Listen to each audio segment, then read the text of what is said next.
Good evening. This is Dale Lamb, Gardner-Webb University. This is Wednesday, July 13th, 2016. This is Mels 605. This is our 8th Zoom session of the semester. I hope you all had a good week off. You sent me plenty of work last week. So we'll dive right in tonight.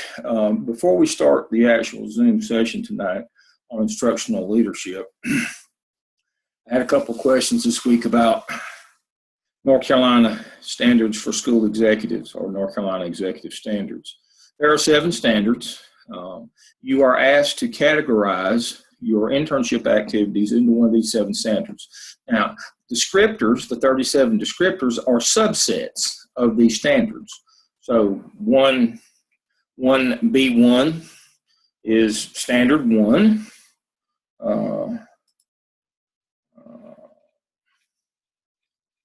I'll scroll down to standard 1 is strategic leadership. And so 1 would be strategic. So 1B1 would be strategic leadership, and B1 would be challenges status quo by leading change potentially beneficial outcomes. Now, you do not have to categorize your internship activities as to descriptors, only as to the standard. So let me show you that right quick. Okay. So if you look at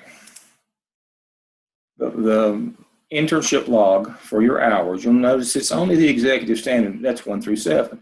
If you don't know, just look at the bottom. I have it on here. So you should have one of these sheets. If not, you can look under task stream tools, and you will find one of these on our Blackboard.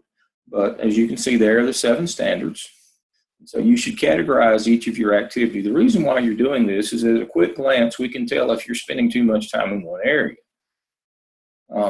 What we are hoping is we don't see a lot of number 5, managerial leadership. That's one we want to see the least of, like doing bus duty and things of that nature. We want to see more instructional leadership, strategic human resources, those kinds of things. So again, you do not have to categorize your internship activities as to the specific descriptor underneath the standard, just the standard itself. And if you don't know what the standards are, you can Google North Carolina Executive Standards, or you can go back to the Mels Handbook. The Mels Handbook has all of the standards, and it has all of the substandards, or what we call descriptors, the 37 of those spelled out, and where that you will encounter those in working with your evidence artifacts. So the whole notion here is North Carolina says there are 7 executive standards, and within those 7 standards, there are 37 descriptors of things that you should be competent at to be a school administrator in North Carolina. So what Gardner-Webb has done is designed 6 evidence artifacts and given you activities to do that will display for the state, will demonstrate for them a demonstration portfolio that you are at least proficient in those 37 descriptors, which are a subset of the 7 standards. So that's a quick and dirty explanation of standards and descriptors. Now, as you know, when you submit your final evidence narrative, the comprehensive one for each of the 6 evidences that has the final comprehensive document that has all components in it, you have to do summary and descriptors. The summaries and descriptors, again, under task stream tools, I have 2 documents. One is writing, task stream summaries and descriptors, and the other is accomplished summaries and descriptors. It gives you an example of those. The state wants you to be able to tell them what you did to meet those specific standards, and more specifically the descriptors, the subsets of those standards, as you did your evidence artifacts. Because that's the way you'll be evaluated once you become a principal or assistant principal in North Carolina. You will be evaluated on that same rubric. So let's get started tonight on instructional leadership.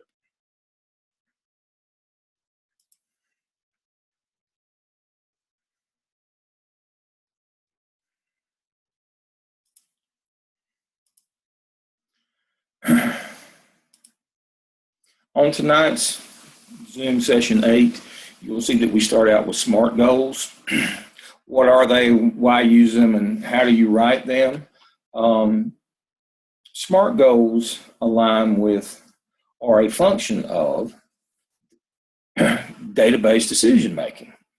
Data-driven decisions, data-driven goals, Um, uh, there's something you want to achieve in the future, getting focused on what's important, tells us exactly what the future looks like and how our work aligns and relates to that. But they have to be measurable. I won't go through all these. They're specific and strategic. They're measurable. That means data. They're attainable, they're results oriented, and they're time bound. Uh, when you do your graphic organizer for the action plans of each of the action marketing plans, and you folks didn't have to do one, but the new folks were having to do a process plan for the OMA. That's what we're talking about. Is there specific activities? They're strategic. They align with the data. They're data based in terms of you've done research, you've analyzed your data. They're measurable. In that we have a goal, and how the success is measured. You have to come up. Goal means number. They have to be attainable. It can't be something that's crazy, like show 4 or 5 standard deviations of growth in 1 year. In North Carolina, in our state testing program, 5 points is considered to be 1 standard deviation. And so if you could attain 5-point growth in any area, that's great. 10 points is unheard of. Anything more than 10 is probably not valid. You can't. It's almost impossible, or it is impossible to make more than 2 standard deviations of growth. Results oriented and time bound. That's why we have you. Persons responsible and resources necessary. You have to be able to measure them. I'm not going to go through all these slides, but the notion here is in instructional leadership in North Carolina, it's all about results. It's all about the numbers. You may complain or argue that there's more to school than that, and there is, but we keep score. And so you need to learn how to use SMART goals. How do you write them? And this is, you look at your data. We ask you to do that in nearly all of your evidence is we have you look at your data. If you don't have data, we do have you do a needs assessment. We have you do surveys. Everything's based off data and doing data analysis and where you are with subgroups and those kinds of things. Don't mean to be particularly vague tonight, but SMART goals are somewhat, they're designed so that they can be applied to most any situation. So you have to take and customize them and make them more specific to your situation. But basically, it's doing what you did in the app cell, where you do data analysis, you look for your most pressing need, and you go from there. So this is a good one. Again, it's the first thing on week 8 Zoom session on how to go about learning about and going about setting up SMART goals, which basically is what you did in the app cell. So I'll move on from that one. Okay.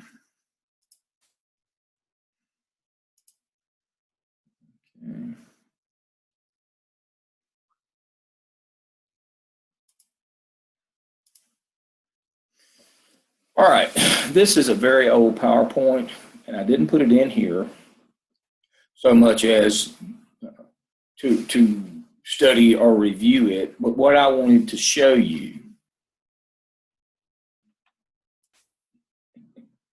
this will date me, but since 1983, we've had this hot and heated discussion in the United States of America in public education about standardized curriculum. It started with A Nation at Risk. If you haven't read that book, you should. It's the precursor to all things modern in terms of accountability and numbers and those kinds of things. It is what spurred the 1984 passage in North Carolina of the Basic Education Plan, which said every child gets a basic education, a standardized education, if you will, which led us to accountability, because we have to measure whether the children got that standardized or basic education. So A Nation at Risk came out in 1983, demanding or calling for a national standardized curriculum so that we knew that our children were culturally competent and that they had a basic level of education in public schools. As a result, in 1984, North Carolina passed the Basic Education Plan. As a result of that, by 1989, the North Carolina Standard Course of Study was fully implemented. That stayed in place until just recently when we replaced it with Common Core and its iterations. But it stayed in place from 1989, I guess about 25 years. Standard Course of Study, it was fully implemented by 1989. And when it was fully implemented in 1989, we started performance-based accountability, which was the precursor and became, in a couple of years, the North Carolina ABCs, the accountability program for North Carolina. But it all started with this in 1983. So my point is, don't get all caught up as a building level administrator in political arguments about standardized curriculum. Your job at the school level is delivery. Your job is to make sure that whatever the people higher on up the food chain than you, whatever they decide is to be taught in public school, your job is to make sure your teachers are teaching it so that when it's measured at the end of the year, you do as well as you can do. It doesn't do any good to teach something all year and then be measured on something else at the end of the year. The notion here is don't get yourself in heated community battles. People have made these partisan political battles. Don't get involved in those. This has been going on now, as you can see, for 33 years. We've been in this huge debate about standardized curriculum. It kind of ebbs and flows in terms of its intensity. It's picked back up recently with Common Core.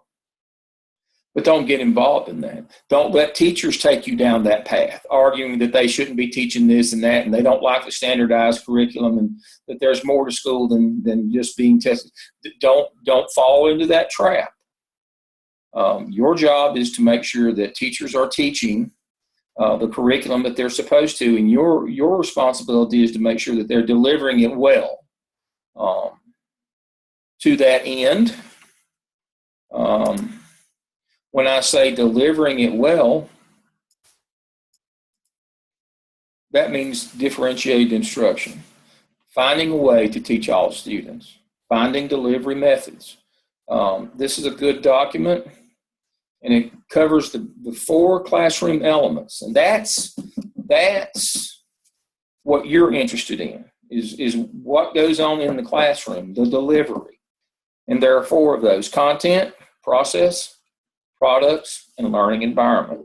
Those are the things that you are interested in. You can't be involved in political discussions or debates about Common Core, standardized curriculum, and all of those things. Your job is to make sure that the teachers are delivering content appropriately and that they're differentiating instruction for different levels of learners in their classes. This is a good one. This is one of those you need to keep. This is a good one of those that you need to have as a future administrator. This one needs to be in your toolkit to remind you. It's short and sweet. It's 2 pages to remind you what instruction is about from the perspective of the school level administrator, what your job is to make sure that these things are happening. Okay.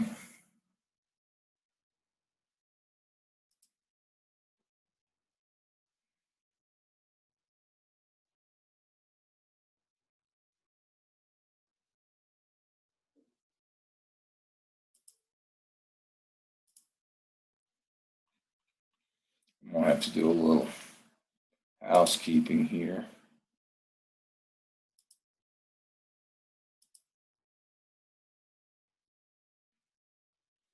Okay, so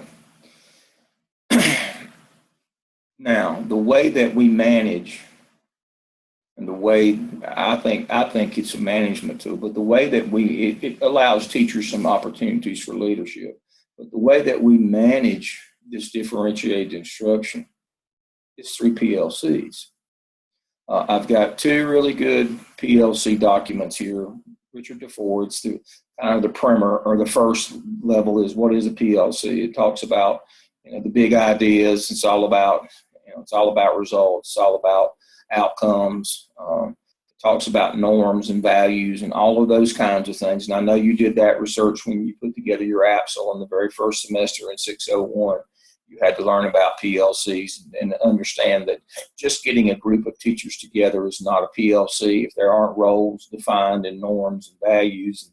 If you don't have the big idea, it's all about outcomes. It's not about input, it's about outcomes. So I've got this one here. This is a good one for you to review again.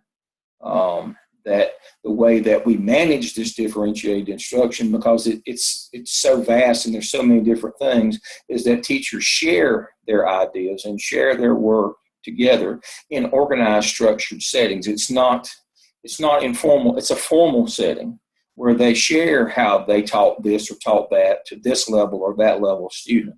You do that through PLCs, organized. It's organized through PLCs. I have another one here that goes deeper into, this is more the administrative side of how you administer and monitor PLCs as a principal. It's called the 4 charge session. It's a really good one. You should spend some time with that one. And that's how you manage it. See, the kickback that you'll get when people say, when you mention differentiated instruction, is, oh my God, that's a bear to manage. There's so many different ways that you can do so many different things. How do you manage it all? You don't have to manage it all as the principal or the assistant principal. Teachers manage it themselves through PLCs. That's the key to differentiated instruction. If you don't have well-organized and formatted and planned and monitored PLCs, you will not have very good differentiated instruction. You will have the same lesson for all learners in the room, and that obviously is not going to get the results that you want. This is the way that you manage that. Otherwise, if you undertake the task of trying to manage differentiated instruction from the principal or assistant principal's office, you will be a resounding failure. It just can't be done. There's too many different things. Teachers have to take on a leadership role. That's why I said it's a management function for you. PLCs are a management function for you as a principal or an AP. They're a management function for you, how to manage all that information. It does provide teachers leadership opportunities, but it's not a leadership opportunity for you as a principal or an AP. It's a management function. It does offer teachers the opportunity to be empowered and assume leadership roles. But it is the way that you manage, the only way that I'm aware of that you can manage differentiated instruction. All right, you hear about 21st century all the time. But nobody ever says what is 21st century skills. And so I want to make sure that, especially as you are hopefully now getting ready to enter the job market for the fall, that's one of the big idea questions. There's two. We've covered a lot of things with you in your classes here at Gardner Webb, but there are two big ideas. The last week, I guess it will be on July 27th. 2 weeks from today will be our last class, and I'm going to go over interviewing. As a precursor to that, there are two big idea things that, in addition to all of the substantive things that you've learned along the way in this program, there are two big idea things that you will more than likely be asked about either by a principal or somebody from the central office as you go through the final interview stages. You'll have there are different levels of interviews and they have different types of questions, but at some point, if you get far enough in the process, you're going to be asked a couple of big idea questions. Excuse me. This is the two big idea questions you're most likely to be asked. First one is 21st century skills framework. The second one is future ready students. You need to be able to answer intelligently or to speak not just in a rote and recall this is what they are, but speak more globally to these two. So let's look at 21st century skills framework.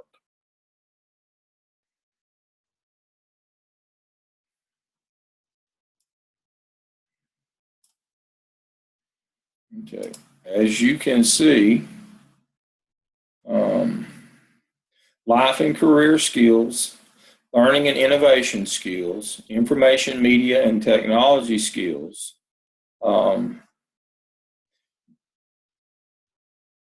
These are the overarching themes. And so let's look a little further at those.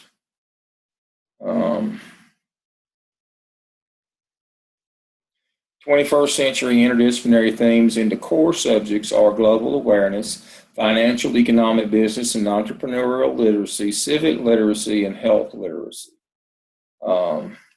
That's under your core subjects. That's right here. That's the underneath part. So you got 1, 2, 3, 4 parts here. This is the underneath of the rainbow here is your core subjects, and here they are.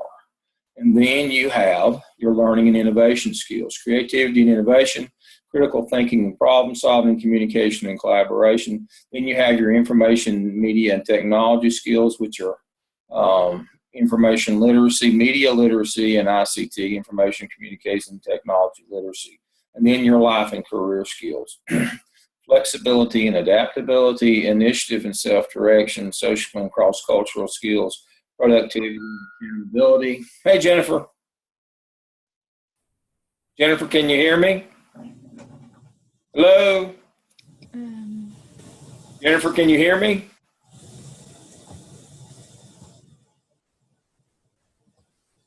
Okay, there we are. I can hear you. Hey, Dr. How are you? I'm excited to be here. I hope you are. I am. I apologize for being late. Oh, that's okay. I'm just covering 21st century skills. There are 4 overarching themes, and then they have components to them. These are the 4 things. There's some more to this, but this will be one of the big idea questions you'll be asked. If you get to the final round of interviews for an AP job or a principal job, the principal or the superintendent or an assistant superintendent, if you're interviewing for an AP job, will ask you one of 2 kind of global thinking questions. They'll either be about 21st century skills, and again, there are 4 areas, and then there are those. So this is a good one to review before you go in for that final interview. Okay. And the other is, of course, go back, future ready students. This one is particular to North Carolina. Not discussed a lot or talked about a lot, but it is something that you may be asked about. Future ready students for the 21st century, the guiding mission of North Carolina Board of Education is that every public school student will graduate from high school globally competitive in work and post-secondary education. And these take those 4 areas and sub-areas that I just showed you and kind of flesh them out. So this is something, again, you'll want to spend some time with. This is for the final superintendent interview. The final one when you're like down to the last 2 or 3 and they're going to recommend somebody. Up until then, it's more of a right answer, wrong answer kind of thing. Mm-hmm. But when you get to that final interview, it'll be big idea stuff. And these are the 2, most of my students, and I ask them, I tell them, keep me informed, keep me in touch, tell me what they're asking you, what's going on. And these are the 2 that I hear most frequently when they get to the superintendent interview, is that they're asked about 21st century skills, and then the extension of that in North Carolina is called future ready students. So don't be confused. It's not a trick question. The overarching theme is 21st century skills. In North Carolina, we have fleshed that out into we call that future ready. And so here are the subsets of those things. You need to cover these in detail. Now,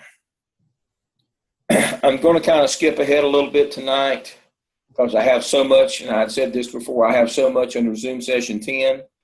I'm going to try to move to some of those things tonight.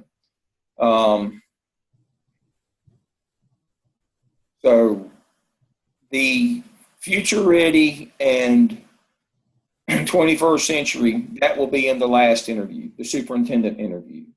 Prior to that, you will have, we talked about scenario interview. Last week we did the principal in-basket activity, where generally you don't even get an interview. They just give you a set of circumstances, and you have to basically work on your own, and you have a certain length of time, then you turn it in, and they grade it. That's the first level.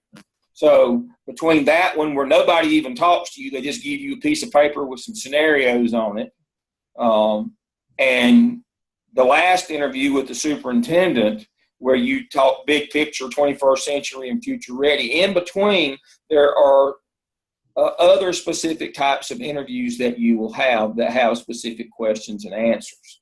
I've got some things. I won't cover these things. Generally, the scenario interview is what I talked about last time, week before last, before the break, is they will give you scenarios. You won't even be asking any questions. There won't even be a group of people. You'll go in, you'll meet somebody from HR, they'll give you a piece of paper, and it's just scenarios. That's what we covered last week. Just as a reminder, I'll bring that one back up. It's the in-basket activity that we did last week. Or again, the last session. Let's see if it'll open up tonight.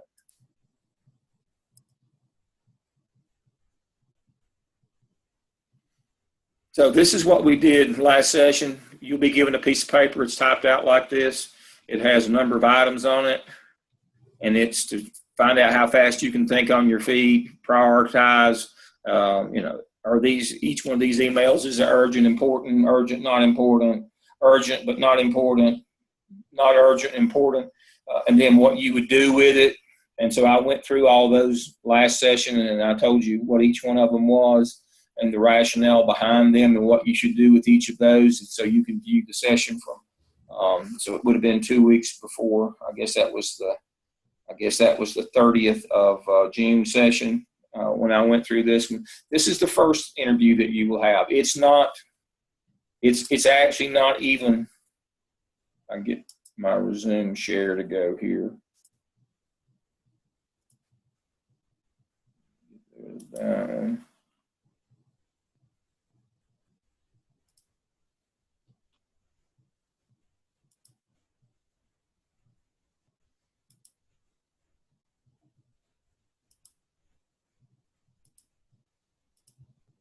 Okay, so here it is.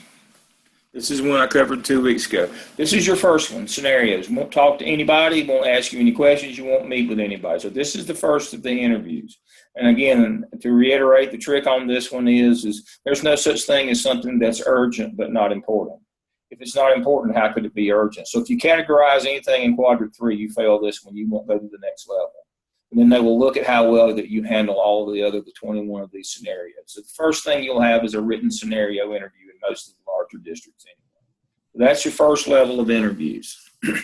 I won't go over that one again. If you'll look 2 weeks ago, I went over this one in depth. Okay.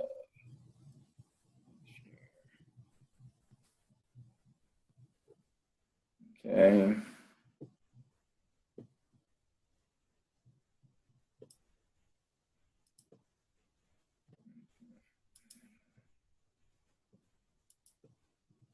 Get rid of that one. I have to do a little. All right. That's the first of your interviews. Open up. All right. The second level, if you pass the written test, they'll put you before a group of people who will be asking questions.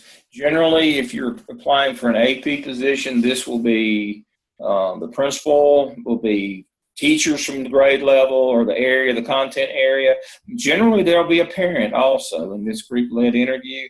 Now, these questions, let's look at them.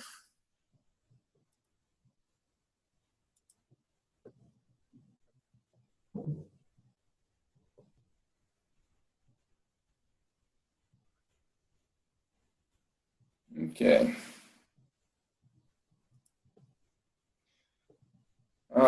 They'll be open-ended type questions. And so they'll ask you things like, briefly describe what you perceive as your leadership style. Now, what I have for you is some look-fors. This is what they'll be looking for each of the questions. Earning respect and trust of parents, teachers, and students. Again, you're probably going to have parents, teachers, and you may even, sometimes, especially in secondary, you may even have a student in that group. And so you'll want to address all the stakeholders present. Child-centered, focused on issues, avoiding personal conflict, striving to be impartial, empathetic yet fair, courteous, respectful, responds to issues in a timely manner, positive, approachable, open to change and new ideas. So on your leadership style, these are look-fors. These are less technical terms than we talk about as professionals. They don't understand some of the terms that you might have read, especially this semester and all the reading I've had you doing. They won't understand some of that terminology. These are the things that for you to say that they will be looking for. So remember, I've kind of taken what I've had you learn this semester, the technical stuff, and I've translated it into the things that they'll be looking for, the key phrases that they'll want to hear, this group dynamic, this group scenario, this group-led interview. Here's another one. Assessment drives instruction. How would you help a new teacher begin to understand the use of data available in schools and make sound instructional decisions? Again, to look for, data analysis, development of teaching strategies based on the needs of students. That's differentiated instruction. But they may not understand what differentiated instruction. I just covered that a few minutes ago. You would say it in a way, you develop strategies based on the needs of students that individualizes for them. We know that's differentiated instruction. Willingness to plan collaboratively, that's PLCs. Again, what I was just talking about. But that's our lingo, our terminology on the inside. What they'll be looking for are terms like these. So make sure, don't assume that they'll understand acronyms and professional jargon. When you're speaking to this group, remember, these are teachers, parents, and maybe even students. They're less sophisticated. They're less knowledgeable about terminology and acronyms than folks who have been through the program that you've been through, and you're going to have to answer questions in a way that they understand what you're talking about. So willingness to plan collaboratively, that's PLCs. Development of teaching strategies based on the needs of students, that's differentiated instruction. Data analysis is data analysis. They'll understand that one. So I have a series of these for you. Describe the instructional practices that you would like to see as you walk through the building. That's why we've had you do walkthroughs. And again, of course, you want to see Marzano. They won't know who Marzano is, but that's best practices. They won't know that that's Marzano's 9 high-yield strategies. They'll just know it's best practices. Effective use of resources and engagement. Those are the kind of terminology, and all that's obviously Marzano. A seasoned teacher comes to you upset by the progress of her class. She blames the children for their performance and is frustrated by their lack of effort. What would you say to her? Again,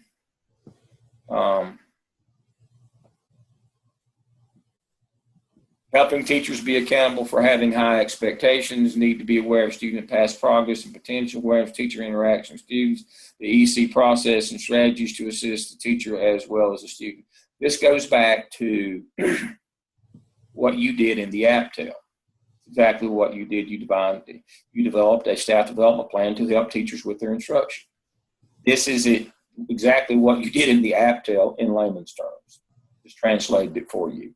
Again, you remember, different interviews will have different audiences. You will be speaking to different kinds of people.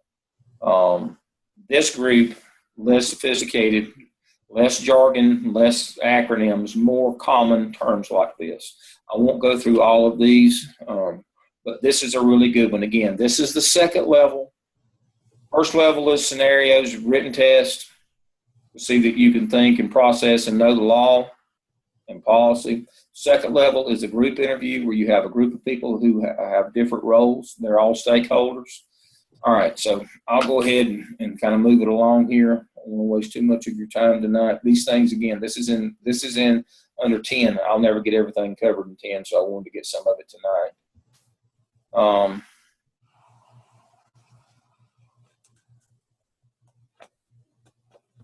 The third type of interview that you will have is the principal-led interview. This is the interview that you will do with the principal one-on-one to get an AP job. And here are 154 questions. These are direct questions, and they have specific answers. They should not be more than a sentence or two.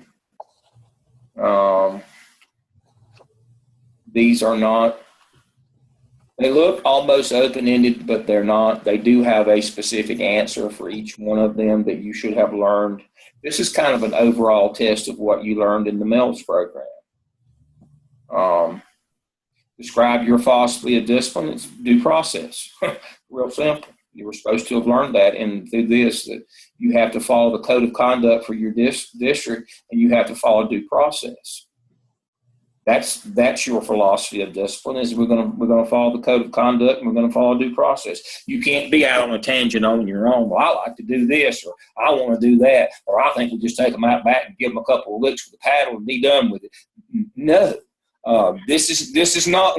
You don't ad-lib any of the answers to any of these questions. There is a specific right answer to every one of these questions that I have here. Because remember your audience here. This is somebody who's very knowledgeable. This is a professional in the field. This is where you could use acronyms like PBIS and they'd understand what you were talking about, or SWIS, or you could talk about MTSS, or all the acronyms that we use in the business. This is where you would use those, is in this interview, to show your understanding and your grasp of legal issues and policy and those kinds of things.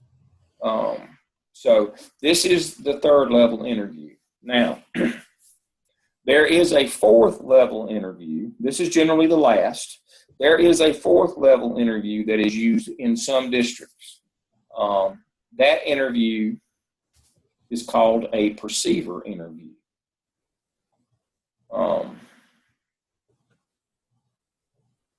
I don't have anything here because it can't be printed. It's a confidential document. I will go over it with you in 2 weeks.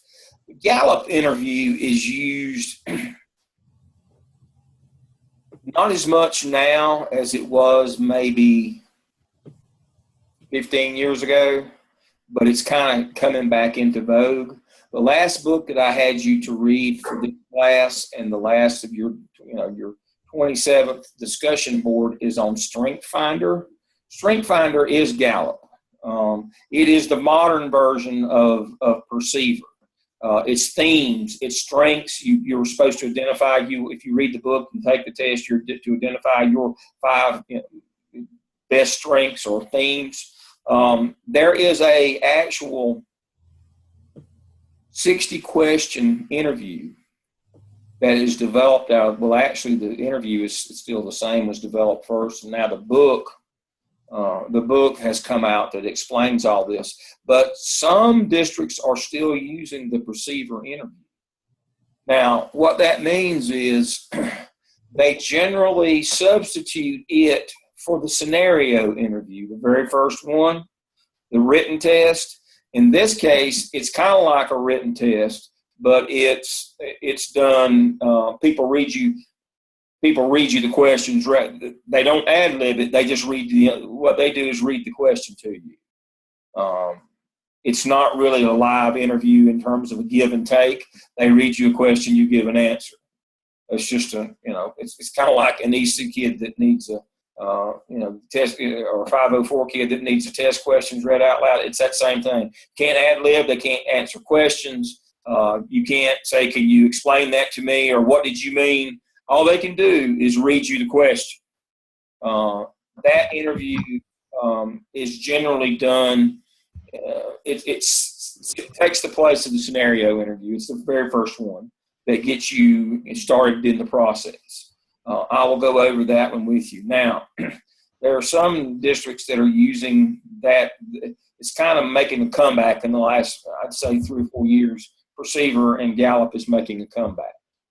So that it's relevant again. So I'm using it. I pulled out my notebooks. I noticed this year they're 20 years old from when I took the training 20 years ago. But they've become relevant again. I didn't use them forever, but I found them. When Strength Finder came back out, I found that students were telling me, hey, people are going back to the Gallup stuff again. It was always the best stuff out there to kind of get people started in the process. And so we're going back to Gallup again. And so I can't tell you that you're going to get Galluped, as we call it, but you better be prepared for it. Because it's just like the scenario interviews. It's the gatekeeper. Just like in the scenario interviews that I showed you 2 weeks ago, if you put down anything as not important but it's urgent, that will disqualify you. In the Gallup interviews, there are 5 landmines in that one. They ask you 60 questions. They ask them in groups of 12. And in each of those 5 groups of 12, there is one landmine question. No matter if you get every other question right, if you miss that one, at the end of that section, you're done. And if you don't score at least 40, you don't go on. And you don't. That's the end of your administrative aspirations in that district. So you have to be careful and don't hit those landmine questions. And I'll tell you what those are in 2 weeks when we cover those in 2 weeks. So I also have these other things here. I have my top 10 for job interviews, do's and don'ts. I have things, so you don't stick your foot in your mouth like I do a lot of times. 5 questions you never ask in a job interview, 10 things you should know about your interviewer, 5 things to bring, and one of those would be a 2-page evidence summary. I have an example of that where you take all the work that you've done on your 6 evidence artifacts and condense it down to 2 pages. They're not going to read all your evidence artifacts, but they might read if it's just 2 pages. So these are things that we will cover. I will cover the Gallup in depth in 2 weeks, and I will cover the rest of these things. But I wanted to get about 15 or 20 minutes on this tonight.